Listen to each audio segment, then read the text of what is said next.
Harihi Om. Apparently, there are a bunch of keyboard warriors out there who claim that iskcon has insulted Shiva by not accepting his supremacy and by calling him a demigod, by claiming that Vishnu is above Shiva. But in reality, how much truth do these claims hold? Let's see.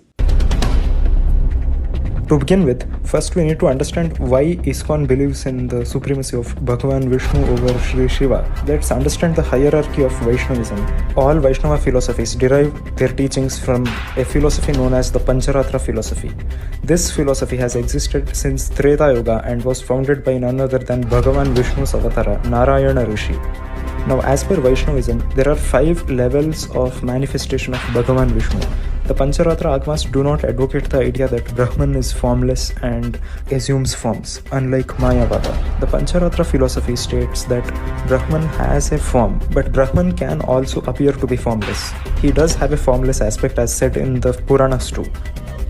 So the highest level is known as Para, which means the highest or supreme. This refers to Bhagavan Paravasudeva Narayana, who resides at his highest abode known as Paramapadam. The next level of manifestations of Bhagavan Vishnu are known as Vyuhas. These are 4 Vyuha forms acquired by Bhagavan Vishnu. The first is Vyuha Vasudeva, who resides in the Kshira Sagara and is visible to the Devatas. The second one is Sankarshana, who appears from Vyuha Vasudeva.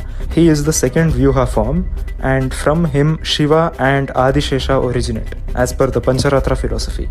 The third Vyuha form is Pradyumna, who is attributed to preservation. The fourth and last Vyuha form is Aniruddha, who is also the originator of Sri Brahma. The next level is known as Vibhava, which refers to the avatars of Bhagavan Vishnu who originate from the Aniruddha Vyuha form of Vishnu. The fourth is Antaryami, which refers to Vishnu being the indweller of all living and non-living entities. The fifth is Archa, which refers to temple worship. Now the most important part comes here. Shiva's supremacy or Harihara Abheda is against the very doctrine of Vaishnavism. How so? Because the Pancharatra Agamas themselves state that Shiva is a living entity. The same philosophy states that Shiva, Brahma and all other devatas are living entities or jivas. Therefore, they cannot be equal to Vishnu unless on the basis of Aham Brahmasmi and Tattvamasi. The same thing is followed by Shaivas too. They consider Sri Vishnu to be a jiva or living entity. Moreover, the Pancharatra Agamas also state that the Sankarshana Vyuha form of Vishnu is the Antaryami or indweller of Shiva. In other words, the Sankarshana Vyuha form of Vishnu exists inside Shiva, and therefore the prayers and the mantras in the Vedas which state that Shiva is Brahman are supposed to be interpreted to refer to Bhagavan Vishnu's Sankarshana Vyuha as per Vaishnavism. This is even directly supported by the Bhagavatam as said in this reference.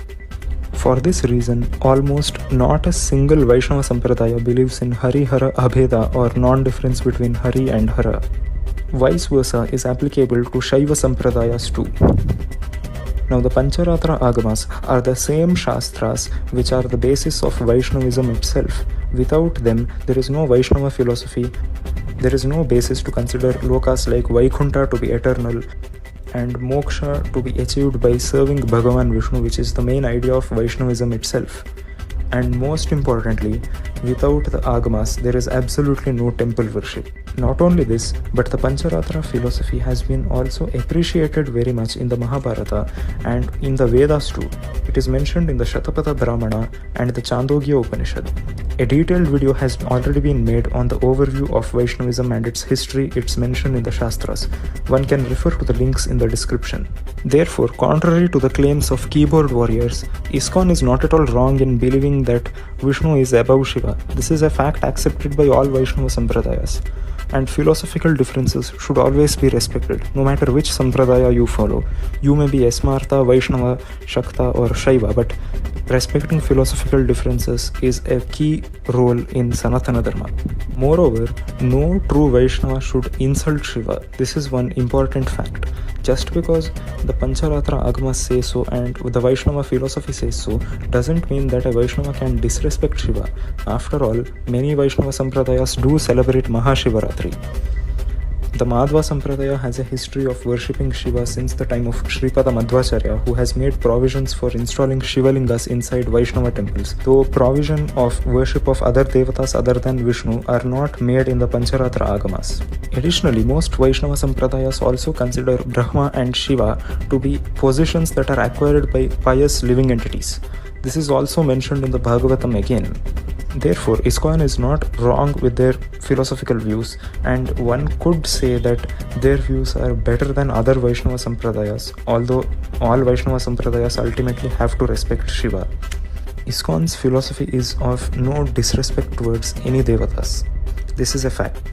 Hence, it's a myth that ISKCON considers only one devata to be supreme or the highest based on Abrahamic influence. There is nothing Abrahamic in it, since it has been followed since at least Treta Yuga.